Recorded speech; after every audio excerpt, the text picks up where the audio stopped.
What's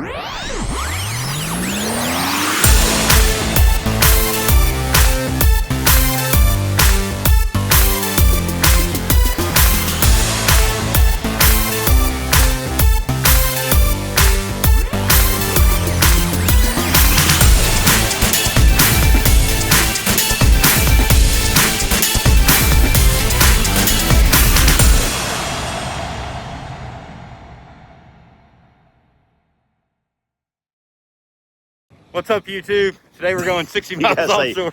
Good morning, YouTube. Good morning, YouTube. Even though it's 11:30. People are watching us. Those people over there. We're fixing to go on these jet skis out in that ocean and catch a lot of fish. The guy at the bait camp said, "You're going to do what?" He said I wouldn't even take a boat out there today. Yeah, but we'll be back. Now this is where you would have the little record scratch sound and say you may be wondering how I got here. The next 60 minutes or so after we put these jet skis in the water at this boat ramp pretty much defined the rest of the trip, which was downhill. Keep in mind, the guy at the bait shop had said, he was a real nice guy, but he said there's no way he would go out in this water today, even in a boat.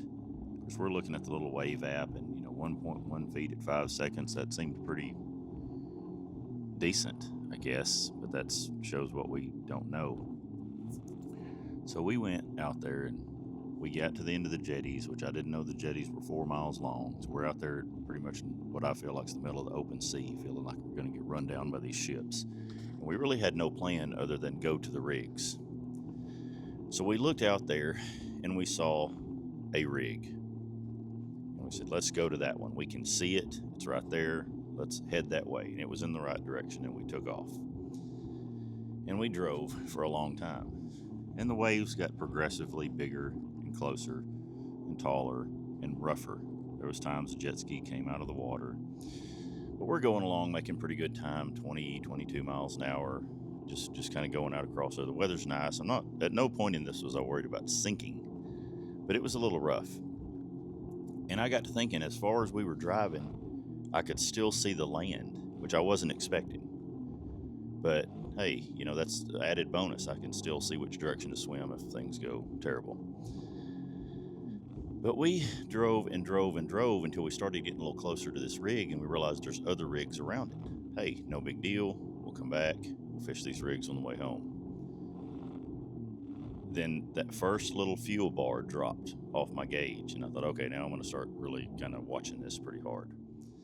And we drove and we drove and we drove some more, and all of a sudden Luke stops and says, "Hey, is that thing moving?" And I turned around and looked, and those rigs that were right by this rig were barely visible in the distance behind us. And turns out this was a rig that was under tow or underway being moved somewhere else. And we found it that night on like the marine tracker, and sure enough, it was just going down the coastline. So we turned around and headed back for those other rigs, which were about 8 miles behind us at this point. So we got to those rigs, and the water was just ridiculously rough. My anchor might as well not have existed. It was like throwing a string in the water, just no way it would hold me still. I tried to tie off to the rig. I ended up in the drop zone from the 900 pelicans that were on the rig, and to the point where I started getting sick to my stomach. And we ended up having to head in, and it was a pretty overall rough day. We were out there for 5 or 6 hours total, and I think Luke caught one gaff top that day. I never even got a strike. So the first day was pretty rough, and then we headed into Stingray to collect our thoughts and our composure. Well, hello. It's day 2. So now we're at the bay side, this really nice boat ramp, Lauderdale. The lady at the bait shop, when we told her about going out in the Gulf yesterday to the rigs on these things, she said didn't like it. So it's unanimous from everybody that actually lives here and goes into the ocean, don't do it on the jet skis. We're gonna try again tomorrow. But for today, we're gonna go out here and try the bay. We'll let you know how it goes. This next day, we tried the new boat ramp down by where Rollover Pass used to be. and it's really nice. It's a very nice big boat ramp. It's got a nice dock. It's got good tie-offs, a big parking lot. It looks like it's probably lit up if you're out there at night. Not many structures down that road, but the ones that are there are nice. It looks like it'd be a pretty safe place to leave your stuff. Now, it's right on the intercoastal. As soon as you pull off the ramp, you're in the intercoastal waterway, so you kind of need to look both ways. But other than that, it's a really nice place to launch if you're going out into any part there on the east side of the bay.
First catch of the trip.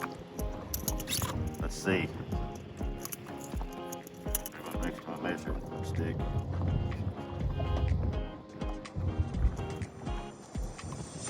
Yep, that's what we get. Catfish. Gulf. We have spent thousands of dollars on equipment and jet skis on this trip to come down here and catch these fucking catfish.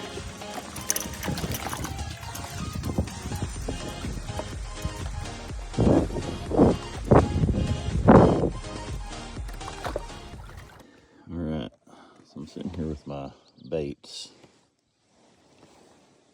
and this guy shows up.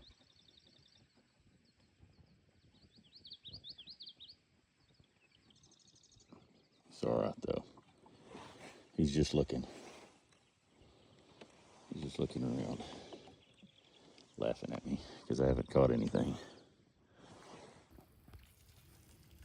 He's got my bobber.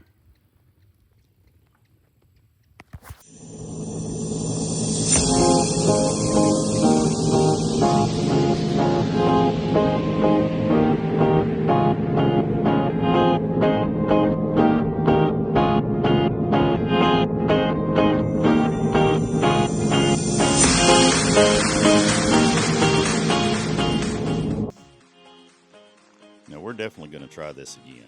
And we're going to try to learn a little bit better about the wave forecast and that kind of thing. But we're definitely going to try it again. We are going to try offshore. I don't necessarily know about the rigs so much as just getting offshore, because I'm determined to catch a shark off this jet ski.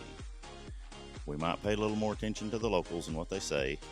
And I just kind of want to throw a little shout out if you're going towards the end, down to the ferries or the yacht basin or something to launch. Delanio's Bait Camp, those guys were excellent. You know, had some good bait selection there. Real nice to talk to. You know, no rush down there.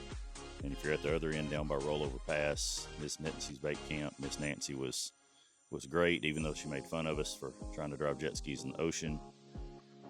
She knows what's biting, what they're catching them on. She's right there near the new pier they're building. I'm sure there's other good bait camps on the peninsula, but we dealt with those two, and they were really good and easy to deal with.